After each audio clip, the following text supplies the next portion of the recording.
Okay, today we're going to cover baby back ribs on the big green egg. We're going to kind of do this a little low and slow, so for those of you that really prefer competition style ribs where you have to pull the meat off the bone with your teeth, this isn't going to be for you. We just prefer our meat to fall off the bone, so I know it's not technically competition ribs, but they will be delicious. So we're going to start with our ingredients. Basically we're going to have just some baby back ribs here. We just got some at Publix. We're going to be using apple wood chips. Really complements the flavor of the pork well, especially when you have a kind of more of a Kansas City style sauce. It really goes well together. We're going to prep this with the dry rub, so we're going to use olive oil as well as spray butter and dry rub. We're using Melvin's. For those of you that are from the Charleston area, if you ever make it that way, Melvin's is an excellent barbecue restaurant, so this is just kind of their recipe for dry rub. It's really good.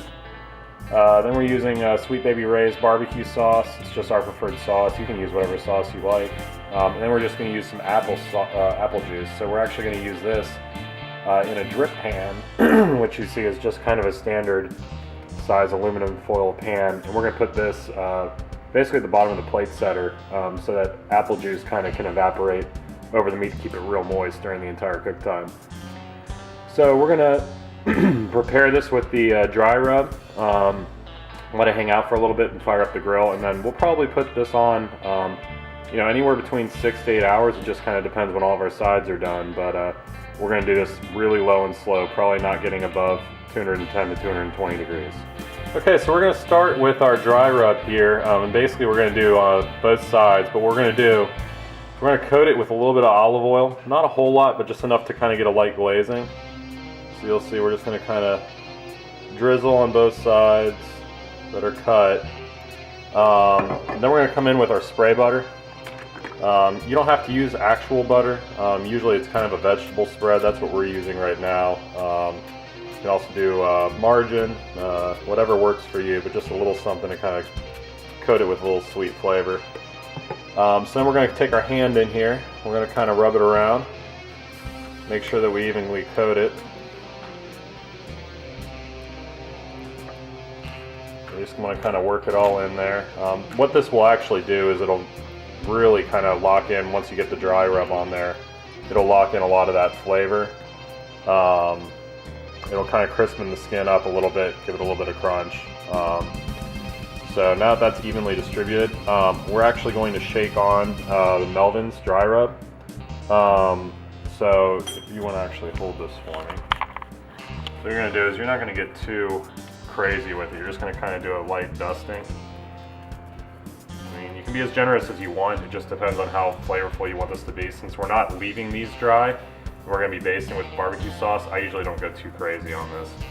I'm really just trying to lock in the flavor. So just give it a good pat, make sure it works in and that it's going to stay on the meat. And that's basically it. So you'll see I'll actually turn over on the other side now. Basically repeat the same thing. The rub will actually stick better than it will on the bone side. So come in here, drizzle a little bit with our olive oil,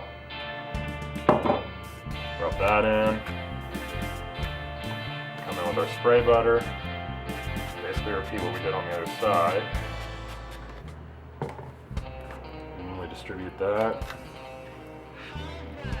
And then once again, come in with your dry rub. I'm usually a little bit more liberal on the dry rub on this side of the meat, just because, like I said, it kind of sticks better on this side. That's good. Give it a good pat down. And that's basically it as far as prep. So what we're going to do is we're going to let the egg heat up, and then once it's ready to go, we're going to make sure the temperature is down around 220. And we're going to put these in a V-rack above on the grate, above the plate setter, which this drip pan will sit in, and we'll fill this drip pan with apple juice, and we'll be using the apple wood chips to smoke it. Alright, so now we got the fire pretty well established. It's sitting at about 300 degrees. So we're actually going to add our wood chips in.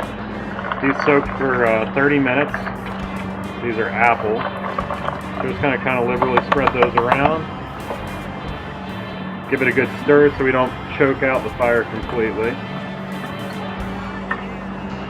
Okay, now we're going to add our plate setter in here.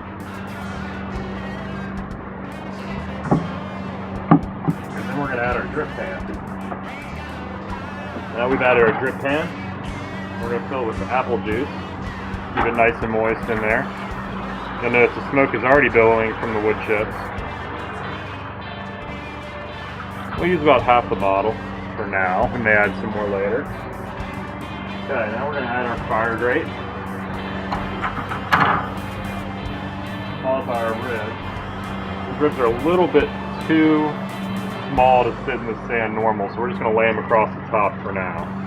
We're going to close it and try to keep it around 220, and we're just going to kind of low and slow this. In about 2 hours, we're going to check on them, wrap them in foil to make sure they stay moist, and continue cooking for several more hours. You'll see right now we're at about 215, 210, so that's about perfect. We're going to try to keep it right there for the next few hours. Alright, so it's been about an hour, so we're going to do our first tossing of the ribs. So we're seeing we're still at 215. See, we have a nice kind of smoky red hue to these guys. So we're going to kind of turn them around real quick, and we're going to kind of sauce both sides. So kind of get them situated up. And you'll probably want to do this about once every 30 minutes. For the rest of the cook time. So we're going to finish this cycle off with another hour, so probably sauce them twice in the next hour. Then after that we're actually going to wrap them in foil and put some apple juice inside of that foil to keep them moist. But for now we're just kind of letting them cook wide open at a very low temperature.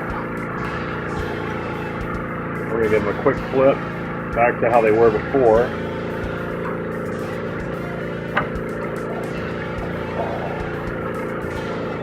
So, and we're going to do the same thing on the other side.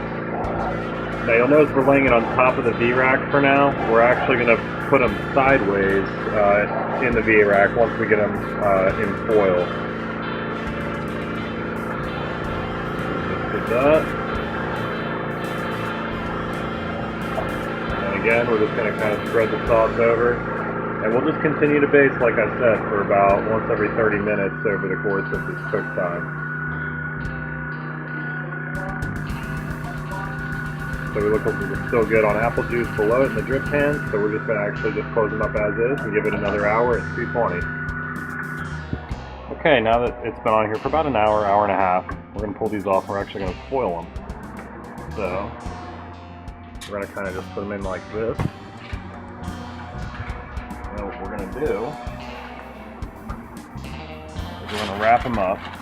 You don't want to wrap them too secure. You want to fold in the ends just to make sure that nothing drips out of the edges. But the rest of it, you're just going to kind of loosely roll up.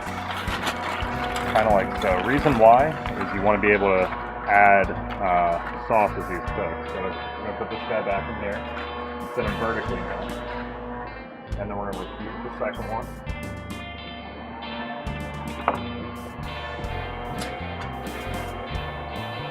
Set them like so. Again, you're going to wrap up, bring the corners in, and loosely roll the top. Now we have those settled and back in the rack. You're going to unwrap. You're going to add a little bit of apple juice. This is really just to make sure it stays moist in there. You don't want to go overboard because you don't want it to get soggy in there. So you just want to add a little drizzle. And then just kind of bend it back. We'll do the same with the other.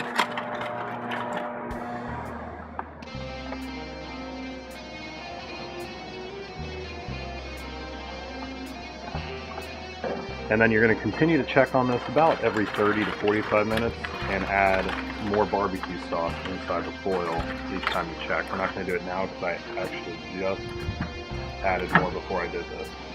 So we're going to close it off. And we're going to keep it going at about 220 for several more hours. Alright, so we just pulled the ribs off. So you'll see they smoking here pretty good. They were on for a total cook time of about 6 hours. Again, the first 2 hours was not within the V-rack, not in foil, just kind of cooked bare, just with the dry rub. The last hour, that 2-hour period, we sauced them up. And then after that, we wrapped them in foil and added some more apple juice inside the foil as well as sauce. And we checked on them about every half hour to 45 minutes, adding more sauce. So definitely have a lot of time on them. They're gonna be super tender. So I'm gonna cut in. It should kind of fall apart. But we're just gonna kind of cut down here at about 4 ribs deep. So I'm gonna kind of just cut in here. Get my hands a little dirty. And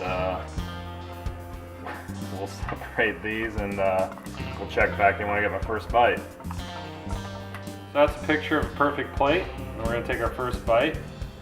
You'll see the meat has a good smoke hue to it. Really warm, super saturated, very moist. And the meat just pulls right off the bone. Absolutely delicious. Enjoy.